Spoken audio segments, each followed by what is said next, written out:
Hey, it's Erica. Welcome back to my channel.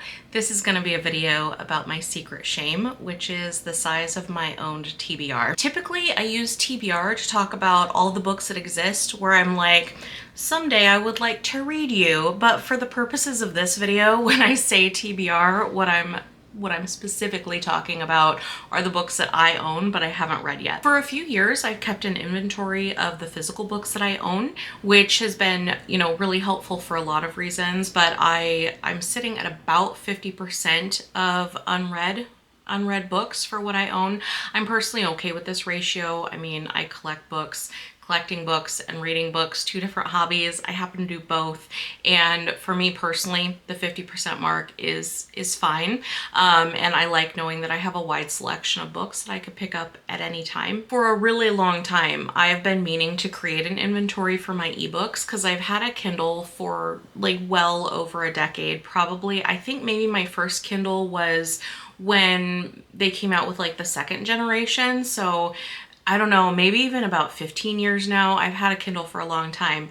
Over the years, I've accumulated a lot of ebooks because what I tend to do is I'll add books that I know I'm going to want to my wish list. And then when they go on sale for like 99 cents, $1.99, something low like that, I'll pick it up. And because it's been so many years, I've accumulated a very large inventory. I know my ebook collection is bigger than my physical book collection, and I've just been putting off inventorying them because, to be honest, I didn't really want to spend the time to actually sit down and do the spreadsheet because I knew it was going to take a very long time. Towards the end of 2024, I decided I really just need to do this because my Kindle, it's so hard to know what I have in my inventory there, which is silly to say, right? Because you just scroll through it.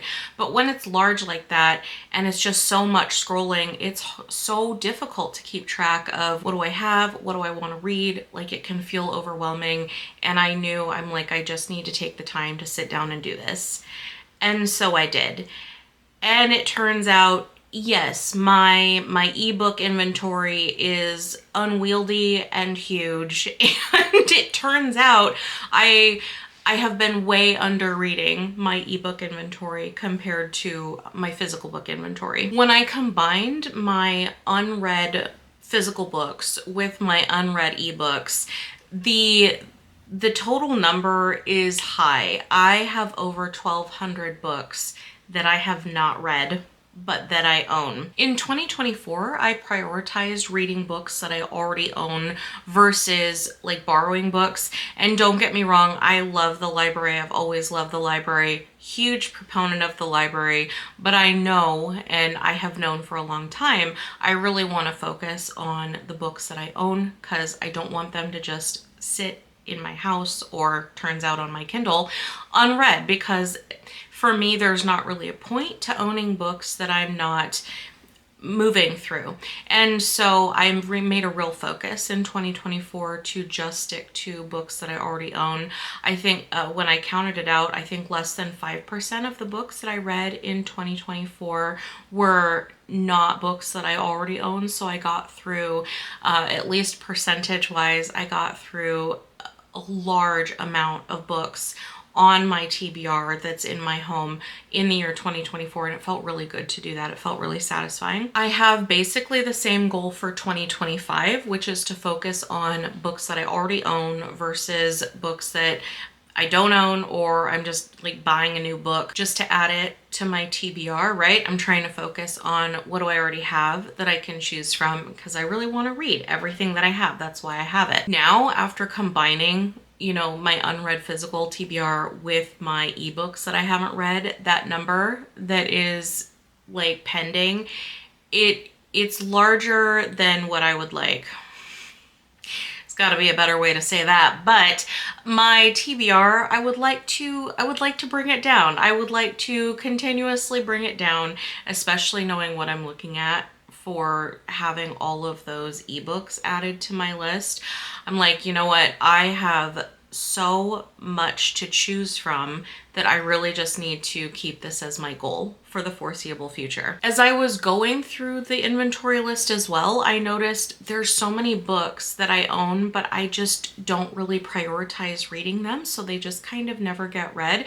Now, like all the books that I own are books that I want to read, or I wouldn't own them. I know there's a lot of people who, you know, they collect beautiful books, they don't necessarily care about reading them, or they love a book on their shelf, like they love it on the shelf, but they don't necessarily love it when they read it, but they still want it on their shelf.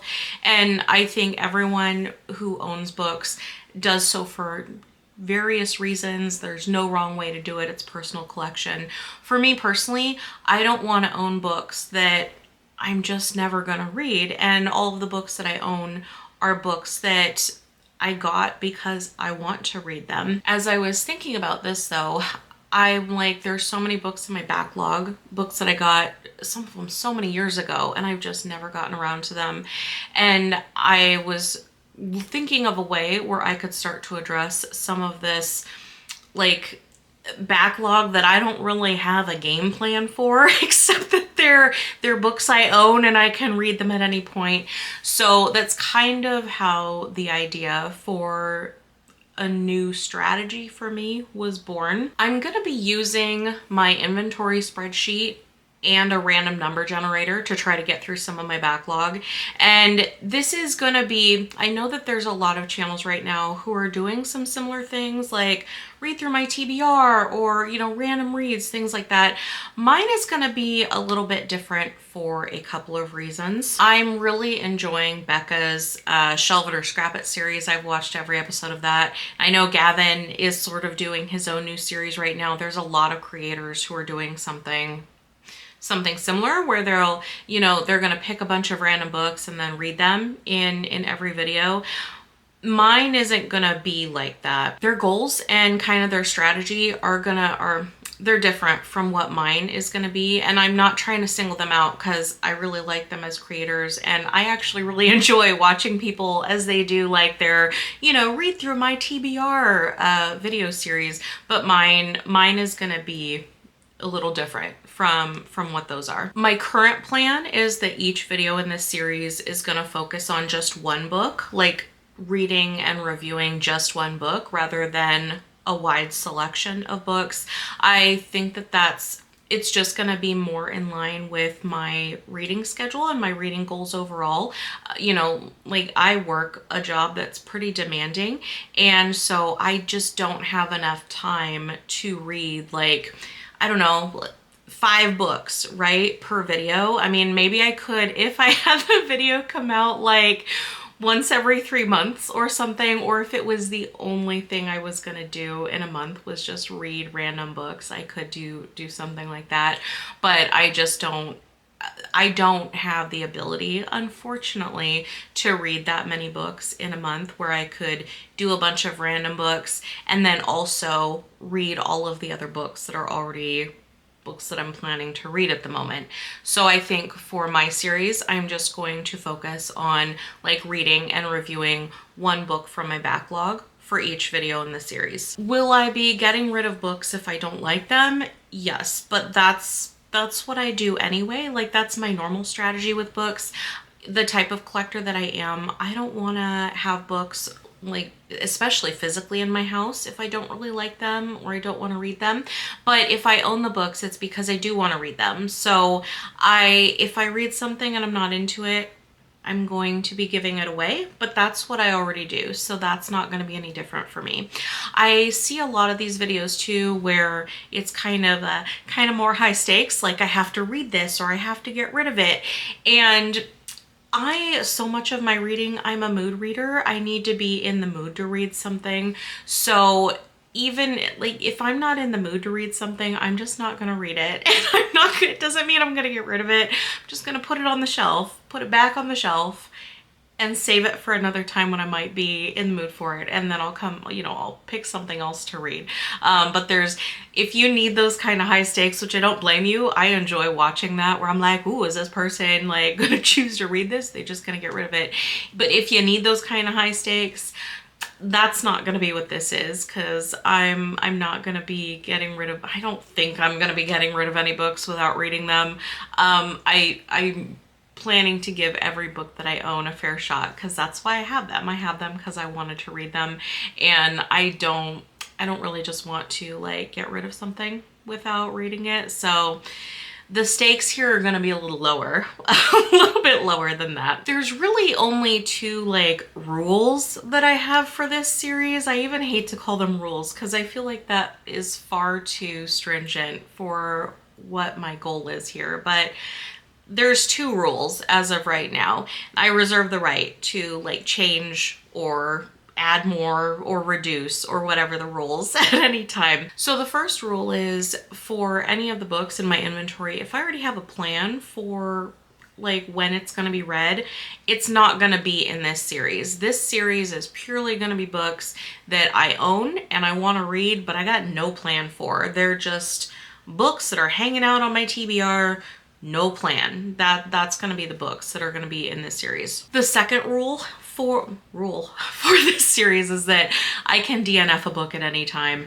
And I mean, that's a rule that I generally follow anyway. I have persevered with some Reddit fantasy bingo reads, but other than that, like in general, I'm at the point in my life where I'm like, life is too short. If I am not into reading this, like if I don't like it, I'm just DNFing this thing. So I reserve the right to do that. And then I guess maybe if I feel so inclined, maybe there will be a rant review in this series for that kind of a book where I'll be like, why did I leave this on my TBR so long when I hated it anyway? Unknown, but there may or may not be DNFs. We're gonna have to see, but I'm gonna maintain DNFing a book if I'm just not into it. That's all for the rules for this series. It's pretty simple, not gonna be anything that's like too over the top. The first book though that I read as part of my random backlog reading was The Song of Achilles by Madeline Miller. That's the book that you're gonna see me talking about and reviewing in just a minute here. In full transparency, when I started with this idea for the series, I had a very different idea for what I was gonna do as far as this video series or like this reading plan. And I filmed a whole other intro that's not this. This is my second time filming an intro for this video. And it's a real shame because that other intro was actually pretty good. But you know what? It's just not gonna work with how the series is gonna go. Because I mean, I finished The Song of Achilles and I had started into the second book in my backlog reading when I realized, man, my original plan for what I'm gonna do here is just not gonna work. I've got to completely, like, maybe not completely go back to the drawing board, but I've got to go back to the drawing board enough to where like I'm gonna have to redo this whole thing. I've actually just finished the second book in my backlog reading, and at the end of this video I'm going to be popping back on to do like the outro, so you're going to see that in a minute too. Well, I guess it'll be a minute for me. It'll be a little bit longer than a minute for you because you're going to see my review of The Song of Achilles first. But I'm going to pop back in at the end of this video and confirm what the second book in my backlog reading series is going to be. I just didn't want to refilm my review or reaction to The Song of Achilles because when I filmed it, it was like right after I had read it, and I don't know, I feel like it's just more authentic and it just didn't feel right to refilm that. So you're gonna see that, but there's a couple of things I think that I'm gonna say like at the end of my review that are gonna sound possibly a little confusing because I'm gonna reference sort of one of my original plans for how this series was gonna go, but don't pay attention to that. Trust me, trust this version of Erica. She's telling you what the plan is for this video series as of right now. Without further ado, these are my thoughts on The Song of Achilles by Madeline Miller, and I will see you at the end. We'll talk about the plan for the next book that I'm going to read as part of my backlog reading.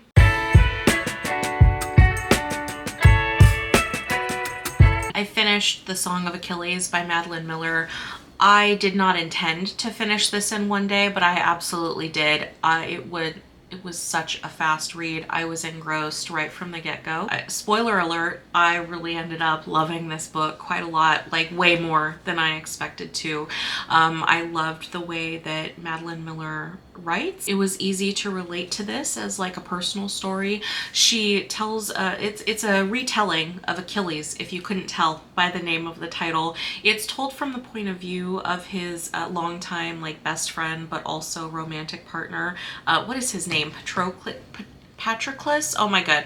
Hold on. I always mess up his name. Let me look at what it is. Patroclus. I was right. I am sure that I am butchering the pronunciation of that, but we see this story from Patroclus's point of view. He's been with Achilles first as young boys. They were best friends, and then teens, they develop a romantic relationship, and then on to being adult men where they're very close. You get to see events unfold from Patroclus's point of view, see the relationship from his point of view. It really is a very touching personal retelling of Achilles, and I feel like she did a good job in humanizing the characters, making them, they're flawed, like they're flawed characters, and she's not trying to make them appear perfect, even though Achilles is, he's pretty skilled, and I feel like Achilles thinks he's perfect, but she does a good job in portraying their flaws, portraying, they don't have a perfect relationship, but they have a lot of love for each other, and I thought that she did an excellent job in a relatively short number of pages, making me care about these characters. Yeah, this is less than 400 pages in this book, and she also did an excellent job with like pacing and like the development of the plot, because like I said, we start this book when the characters are very young. I think they're maybe about 9 years old, and when it ends, it's almost 20 years later, I believe, or maybe a little bit more than 20 years. So it spans a lot of time, but I thought that she did a great job with pacing, choosing the events to focus on, and how to talk about them. I was engrossed the entire time in this book. Like, there was no part of this book where I was like, well, this is boring. Why aren't we getting, why are we having a scene about this? I thought that she was careful, in the scenes that she chose to have in her book, how she talked about them, and it was just excellent. It was just so good. I know, hot take, Song of Achilles was a great book, but it was such a great book. I didn't think that I would be as emotionally touched by this book as I was. I already know the story of Achilles. A lot of people know what it is, but I felt like this was a worthwhile retelling of it for me to read it and still have it feel fresh and interesting. If you're familiar with Achilles, right, like the mythology of Achilles, then you know that this is not a happy ending. This is, well, it's a Greek tragedy, right? Kinda. But I mean, it's not a happy ending, but it was man, I cried at the ending, even though I knew what was going to happen, and I was still emotionally invested in it. To see these two characters, it's, you watch them over the years being so close. They fell in love, and they've just been they've been together almost their entire lives, and everything they do, they are always thinking of each other, and it was just very touching, and I'm getting a little emotional just thinking about it. But I really loved this book, and it definitely makes me want to read more by Madeline Miller. I haven't read anything else that she's written, but I am so glad that this was the first book that came up to read through my backlog, because I don't know when I would have ever just been like, yeah, let me pick this up. Even though I've wanted to read it for a very long time, it's just never a book where it's like a high priority read for me. And so if I hadn't just had it come up as a random read, I don't know when I would have ever gotten to it. So amazing first book for reading through my backlog, and I love it. I will absolutely reread this at some point. It was just so good. It was so good. Now, what we will do, I am going to turn on my computer, and we are going to choose the next book for my backlog reading. All right, I've got my screen up and let's get generating. 1191, what is that? Let's see. Down, down, down. What is that? Ooh, Chronicles of the Black Gate series by Phil Tucker. Okay, so I do not know how many books are in this series. Let's take a look. Okay, so I am on the Goodreads page for Chronicles of the Black Gate series, and we're just taking a look here. It looks like there's some prequels. I'm not entirely sure where those are. I would have to look. Maybe it looks like maybe a short story collection and maybe a published novella. I'm not sure, but we're gonna start with book 1 because that's what I've got. I've got it like an omnibus edition as an ebook. So it looks like there are 5 books. And I believe the ebook collection that I have is all 5. So, oh gosh, okay, how are we gonna do this? Because I don't want this to turn into where I'm trying to read my backlog, right? But if I get a beginning of a series chosen in reading through my backlog, I don't want that to just create more in progress series that I now have to tackle getting through. Like maybe I start to dwindle my my backlog, but I'm just going to be bulking up my my in progress series that I have to tackle. So I think what I'm gonna do, I think I'm gonna read this first one, right? I'm gonna read The Path of Flames. If I like it, then instead of doing another random book that I choose for the 3rd book in this video, I think I'm gonna continue with book 2 in this series, which would be The Black Shriving. I think is what is going to end up happening. And then if I really like that, you know what, that might be a good idea, to just use like the backlog reading as an opportunity to go through, if I like the series, just like get through the series. Maybe, I don't know, some of these series though are very long. We'll play it by ear. 5 books, not that long. I mean, not that long. I'll read this series until and unless I don't like it anymore. At that point, I'll just DNF it. But if I'm at book 4 and I'm still into it, I'm just gonna read book 5 as part of my backlog reading, and it's just gonna be done. So I am going to start on The Path of Flames by Phil Tucker. It's going to be book 1 in the Chronicles of the Black Gate. What is this about? Let's go back. So we can look at the synopsis for The Path of Flames. It is a war fueled by the dark powers of forbidden sorcery is about to engulf the Ascendant Empire. Agarastian heretics, armed with black fire and fueled by bitter hatred, seek to sever the ancient portals that unite the Empire, and in so doing, destroy it. That is, okay, so I've heard about this series for quite a long time. I know it was like a big deal when it came out. And it's portal fantasy, right? That was what made it like such a big deal, is that it's a well done portal fantasy. I think that was the differentiator on this one. So I'm excited to read it. If I like it, then the 3rd book in this video is just going to be book 2 of Chronicles of the Black Gate. If not, then I'll be back. I'll be back to talk about how I feel about The Path of Flames, and then I'll let you know at that time if I'm going to continue the series or if I'm going to be choosing a different book to go with. The next book in my backlog reading, which I've actually just finished, is going to be The Path of Flames by Phil Tucker. It's the 1st book in the Chronicles of Black Gate series. So I am going to be reading, well, I've already read that. I'm going to be reviewing that shortly, and you're going to see that as the next video in this series. That is all I have for you today, and let me know your thoughts. Do you like these kinds of videos where people are trying to like work their way through their backlog? Do you also watch the videos of creators who are reading just like a ton of books in one video? That gives me such a thrill. People who can do that, I think that's awesome.